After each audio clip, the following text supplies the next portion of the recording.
में गिरफ्तार 8 भारतीय नेवी के पूर्व अधिकारियों को वहां की अदालत में मौत की सजा सुनाई गई है। जिन भारतीय नागरिकों को सजा मिली है वो नेवी के रिटायर्ड अधिकारी हैं और पिछले साल अगस्त से ही कतर की जेल में हैं। कतर ने अब तक उन पर लगे आरोपों को सार्वजनिक नहीं किया है।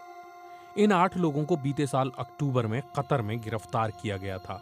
26 अक्टूबर 2023 को कोर्ट ने इन्हें मौत की सजा सुनाई है।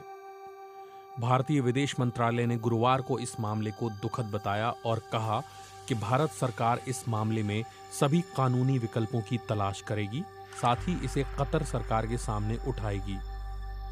दक्षिण एशिया मामलों के बीबीसी संवाददाता अनबरासन एथिराजन बताते हैं कि स्थानीय मीडिया में आ रही रिपोर्टों के अनुसार उन पर इजराइल के लिए कतर के सबमरीन कार्यक्रम की जासूसी करने का आरोप है। हालांकि अब तक कतर ने इस पर कोई टिप्पणी नहीं की है। वो बताते हैं कि न तो भारत और न ही कतर ने इन लोगों पर लगे आरोपों के बारे में जानकारी दी है। सीएनबीसी के अनुसार बीते साल यानी अगस्त 2022 में कतर सरकार की खुफिया एजेंसी ने 8 भारतीय नागरिकों को पूछताछ के लिए पकड़ा था। बाद में उन्हें गिरफ्तार कर लिया गया। मार्च में इन पर जासूसी के आरोप तय किए गए थे।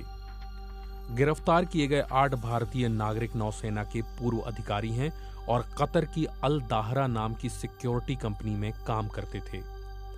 ये कंपनी कतर की नौसेना के लिए सबमरीन प्रोग्राम में काम कर रही थी। इस प्रोग्राम का मकसद रडार से बचने वाले हाईटेक इतावली तकनीक पर आधारित सबमरीन हासिल करना था। कंपनी में 75 भारतीय नागरिक कर्मचारी थे। इनमें से अधिकांश भारतीय नौसेना के पूर्व अधिकारी थे। मई में कंपनी ने कहा था कि वो 31 मई 2022 से कंपनी बंद करने जा रही है। मीडिया रिपोर्टों के मुताबिक कंपनी के प्रमुख खमीस अल अजामी और गिरफ्तार किए गए 8 भारतीयों के खिलाफ कुछ आरोप सामान्य हैं, जबकि कुछ खास किस्म के हैं। जासूसी के आरोप में गिरफ्तार 8 कर्मचारियों को पहले ही बर्खास्त कर दिया गया और उनके वेतन का हिसाब किताब भी कर दिया गया।